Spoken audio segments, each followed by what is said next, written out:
اہل خانہ کو صبر جمیل اور اس پہ اجر جزیل عطا فرمائے۔ نبی کریم صلی اللہ علیہ وسلم کی جلوہ گری سے قبل اہل عرب کے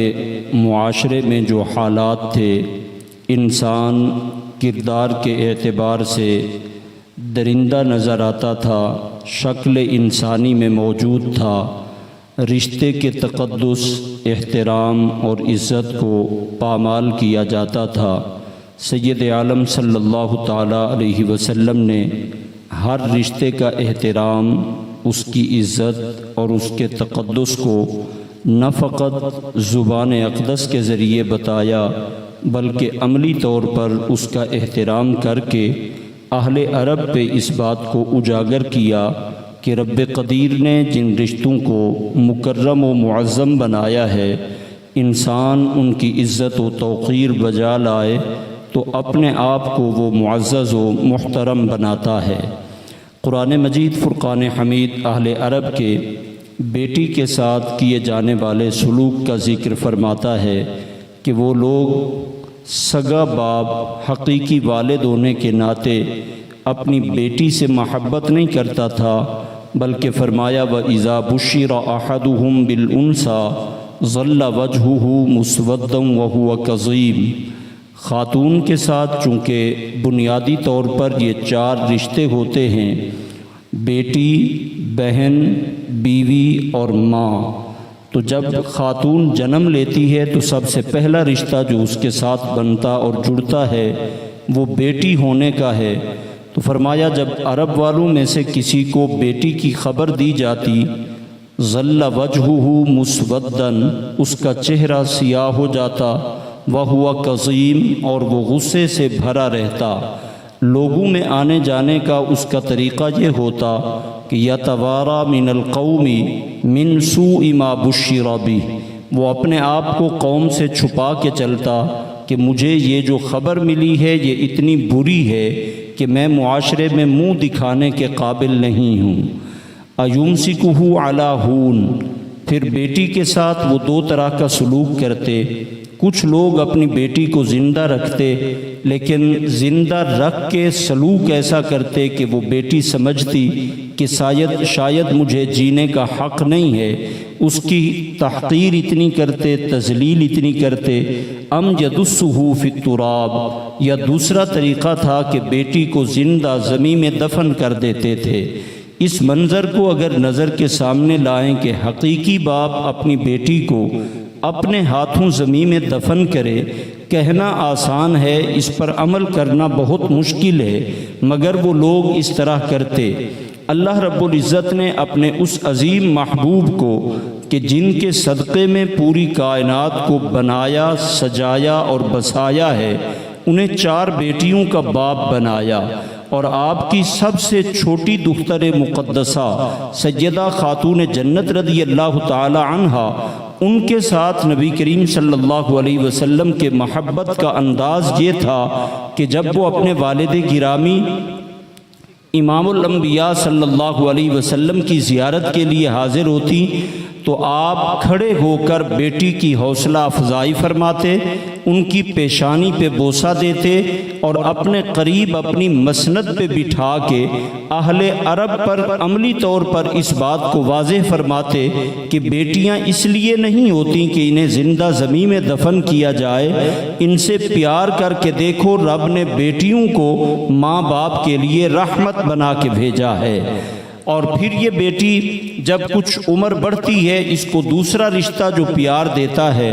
وہ بھائی ہونے کا ہے، تو بھائی کی یہ عزت اور بھائی کی غیرت بن جاتی ہے۔ سید عالم صلی اللہ تعالیٰ علیہ وسلم کی حقیقی بہن یا حقیقی بھائی نہیں تھا، اس لیے کہ نبی کریم صلی اللہ علیہ وسلم کی جلوہ گری سے قبل ہی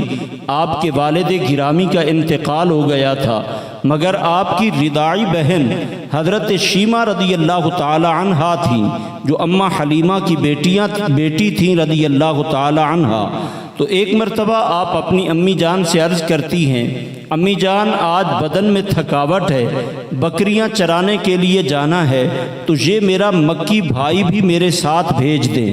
والدہ فرماتی ہیں بیٹا جب بدن میں تھکاوٹ ہے تو پھر صرف بکریاں لے جاؤ، بھائی کو ساتھ لے جاؤ گی تو بکریاں بھی سنبھالو گی اور بھائی کو بھی۔ تو رو کر عرض کرتی ہیں امی جان جب اپنے اس مکی بھائی کو لے جاتی ہوں مجھے بکریاں چرانی اور سنبھالنی نہیں پڑتی، بکریاں چراگاہ میں چھوڑ دیتی ہوں،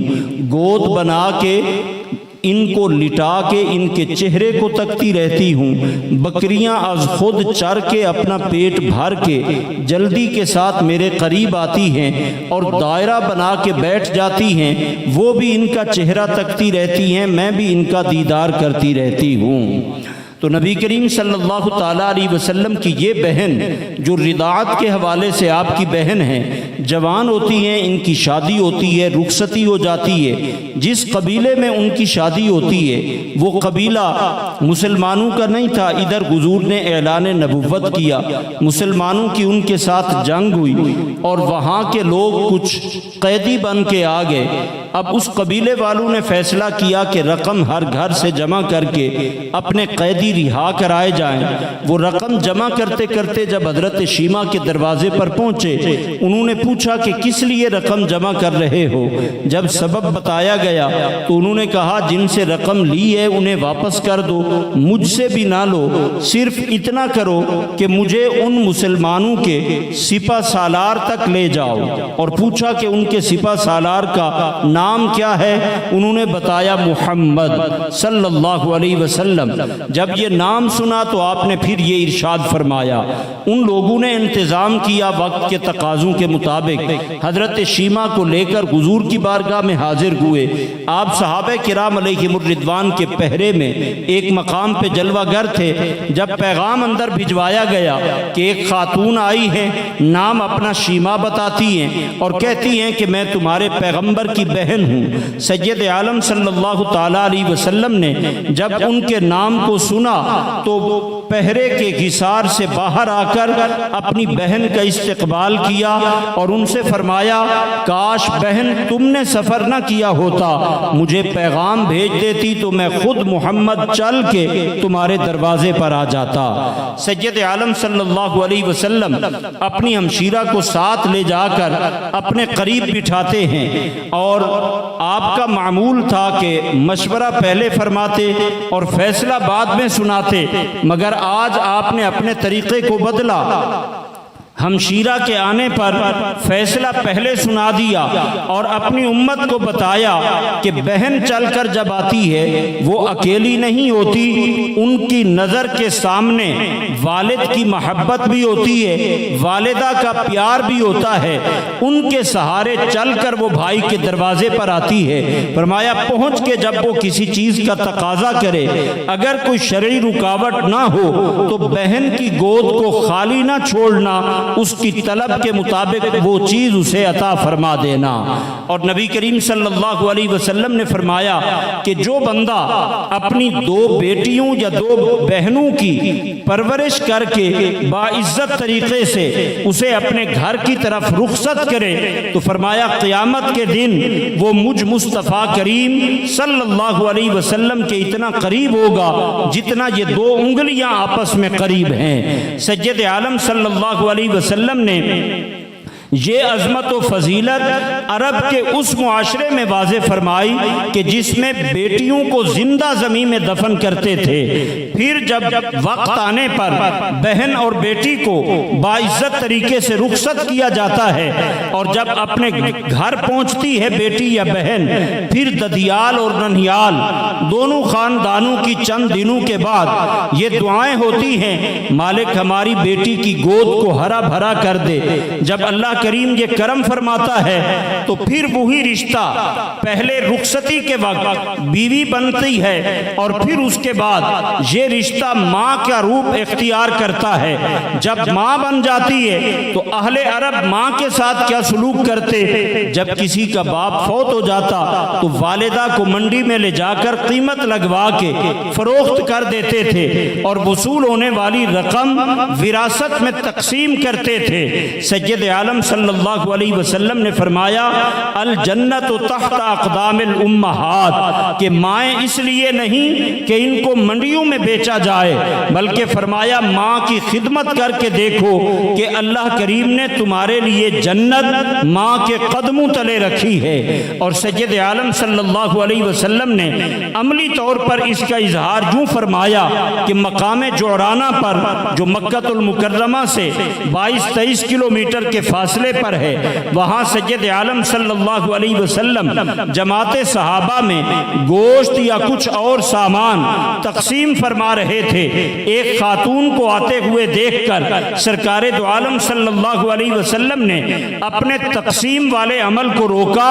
اور کھڑے ہو کر آگے جا کے اس خاتون کا استقبال کیا اور اپنے ساتھ لے کر آئے، اپنے قریب بٹھایا۔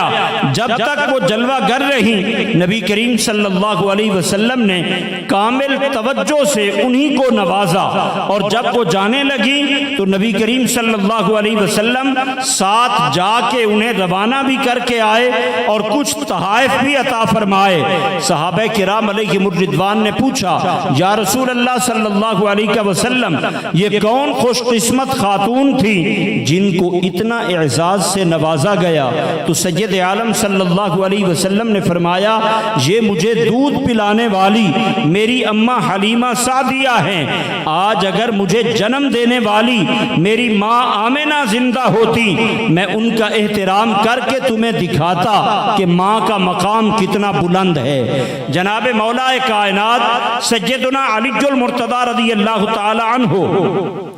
حضرت سیدنا فاروق اعظم رضی اللہ تعالی عنہ کے ساتھ طواف کعبہ کر رہے تھے۔ طواف سے فارغ ہو کے جب آپ مطاف سے باہر تشریف لائے تو ایک جوان کو دیکھا جس کے کاندھوں پر ایک سامان کی گٹھڑی لگتی تھی، مگر اس کی زبان پر کچھ کلمات جاری تھے۔ وہ کہہ رہا تھا کہ میں اپنی والدہ کی وہ سواری ہوں، جب سواری تھک جاتی ہے تو میں تھکتا نہیں، جب زمین میں نشیب و فراز آتا ہے تو سواری بدکتی ہے، میں بدکتا نہیں۔ سواری اپنے سوار کو تھکنے کے بعد گراتی ہے، میں اپنی والدہ کو گراتا نہیں۔ امیر المؤمنین جناب سیدنا مولا علی رضی اللہ تعالی عنہ نے اس جوان سے جب یہ کلمات سنے تو جناب فاروق اعظم سے عرض کرتے ہیں کہ آئیں، ہم نے طواف تو مکمل کر لیا، مگر یہ جوان والدہ کی محبت کے سمندر میں جتنا ڈوب کے جا رہا ہے، اس کے ساتھ مل کے ہم دوبارہ طواف کرتے ہیں۔ اللہ کریم اپنی رحمت جو اسے عطا فرمائے گا، میں چاہتا ہوں اس رحمت کا کچھ حصہ ہمارا رب ہمیں بھی عطا فرما دے۔ تو گویا والدہ کی خدمت پر اللہ کریم نے جو بندے کو رحمت عطا فرمانی ہے، وہ رحمت اتنی عظیم ہے کہ جناب مولا کائنات رضی اللہ تعالی عنہ بھی اس رحمت کے طلبگار ہیں۔ جناب سیدنا ابو بایزید بستامی رحمت اللہ علیہ 12 سال کا طویل عرصہ ایک جنگل میں غیر آباد جگہ پر تنہائی کے عالم میں اللہ کا ذکر کرتے رہے، اور جس مقام کی انہیں طلب تھی 12 سال کے طویل مجاہدے سے وہ مقام میسر نہ آیا۔ فرماتے ہیں پھر مجھے خیال آیا کہ بایزید جگہ تبدیل کر کسی اور مقام پہ چلا جا، کچھ اللہ والوں کی زیارت ہوگی، عین ممکن ہے کہ تیری یہ مشکل آسان ہو۔ جانے سے پہلے پھر خیال آیا کہ بایزید 12 سال ہو گئے، تو نے ماں کی خدمت بھی نہیں کی، زیارت بھی نہیں کی، دوسری طرف جانے سے پہلے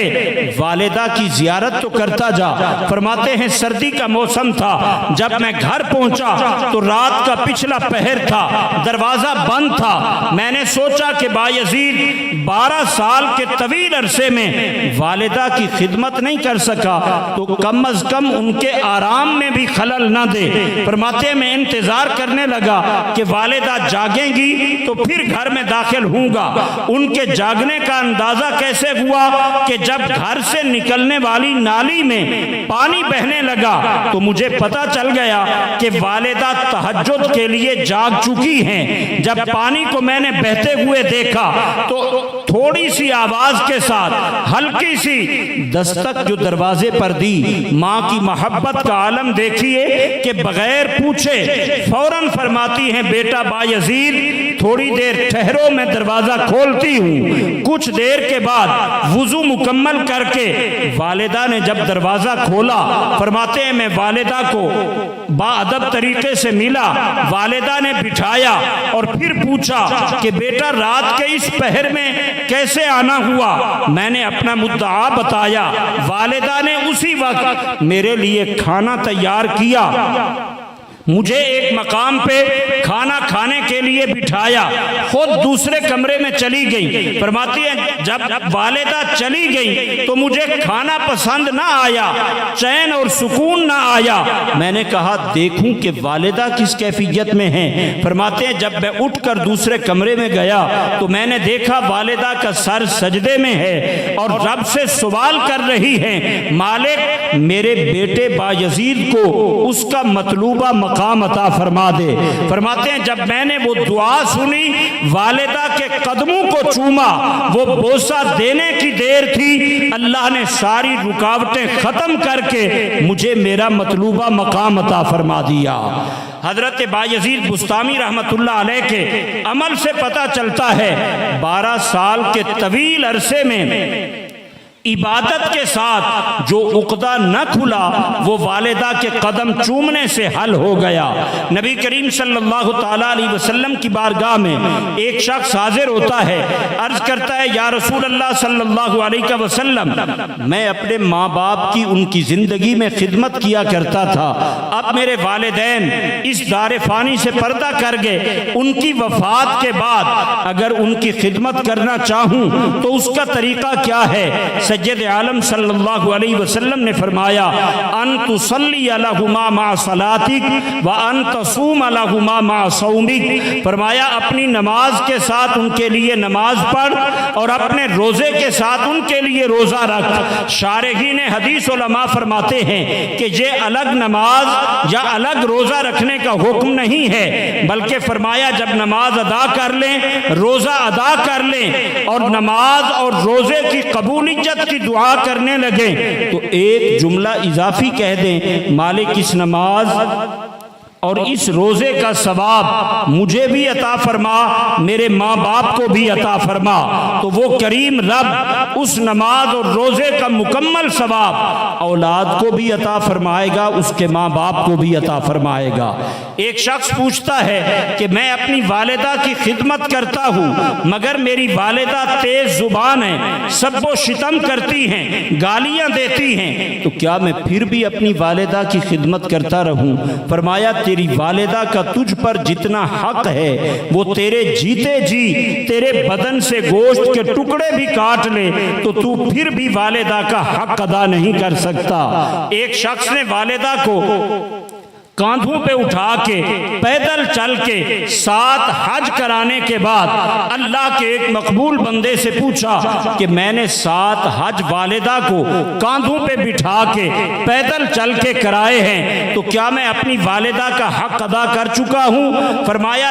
تو 7 حج کرانے کے بعد پوچھتا ہے، تجھے اللہ کریم جتنا زندگی عطا فرمائے ہر سال پیدل چل کے والدہ کو اٹھا کے مکمل حج کراتا رہے۔ جب تو والدہ کے شکم میں تھا رب نے تیرے وجود کو کامل پیدا فرما دیا تھا اور تو نے فقط اپنی ٹانگ کو حرکت دی تھی، اس حرکت پر والدہ نے جو تکلیف گوارا کی تھی اس ایک تکلیف کا حق بھی ادا نہیں کر سکتا۔ اور وہ تکلیف کتنی ہے، قرآن مجید ارشاد فرماتا ہے حملتہ امہ کرہن ووضعتہ کرہا، فرمایا جب والدہ بچے کو پیٹ میں اٹھاتی ہے تو وہ بھی بڑی ناپسندیدگی کی حالت ہوتی ہے، زبردستی اسے گوارا کرتی ہے، وہ ماں کی محبت ہی ہے۔ پھر جب بچے کی ولادت کا وقت آتا ہے تب بھی یہی کیفیت ہے۔ دوسرے مقام پر فرمایا حملتہ امہ وہنن علی وہن، فرمایا والدہ کمزوری کی حالت میں اسے اٹھاتی ہے اور پھر کمزوری کی حالت میں ہی جنم دیتی ہے۔ انہی دو حالتوں کے ساتھ جہاں جہاں بیان کیا، رب نے فرمایا وَوَصَّيْنَا الْإِنسَانَ بِوَالِدَيْهِ إِحْسَانًا وَوَصَّيْنَا الْإِنسَانَ بِوَالِدَيْهِ حُسْنًا، ہم نے انسان کو حکم دیا کہ والدین کے ساتھ حسن سلوک کرتا رہے۔ اللہ کریم نے قرآن مجید میں اپنی عبادت کے بعد جن ذاتوں کے ساتھ،